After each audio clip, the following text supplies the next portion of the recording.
72મી all India police aquatic culture championship સ્પર્ધાનો પ્રારંભ કરાવતા ગુજરાત રાજ્યના પોલીસ વડા શ્રી વિકાસ સહાય ગુજરાતમાં પ્રથમવાર યોજાઈ રહેલી 72મી all India police aquatic culture championship સ્પર્ધાનો આજે ગુજરાત રાજ્યના પોલીસ વડા Shri Vikas Sahay sports authority of India Gandhinagar ખાતેથી પ્રારંભ કરાવ્યો હતો। આ સ્પર્ધામાં Andaman Nicobar police, Andhra Pradesh police, Assam police અને Assam rifles, border security force, Chhattisgarh police, CISF, CRPF, Gujarat police, Haryana police, Indo Tibetan border police, Jammu Kashmir police, Jharkhand police, Karnataka police, Kerala અને Maharashtra police, NDRF, Odisha, Rajasthan, Tamil Nadu, Uttarakhand, Paschim Bengal,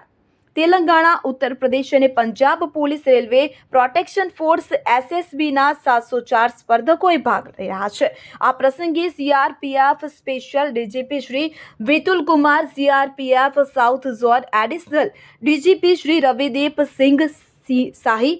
IB additional DGP Shri Rajeev Ahir, ગુજરાતના additional DGP Shri Raju Bhargav, western sector CRPF Shri Virendra Agarwal સહિત મહાનુભાવો તેમજ વિવિધ રાજ્યો અને કેન્દ્રશાસિત પ્રદેશોના પોલીસ દળ તેમજ સેન્ટ્રલ આર્મ્ડ પોલીસ ફોર્સના સ્પર્ધક જવાનો ઉપસ્થિત રહ્યા હતા।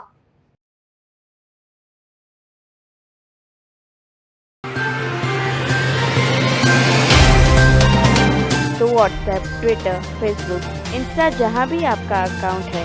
इसे शेयर बटन के द्वारा वहाँ पर शेयर करें।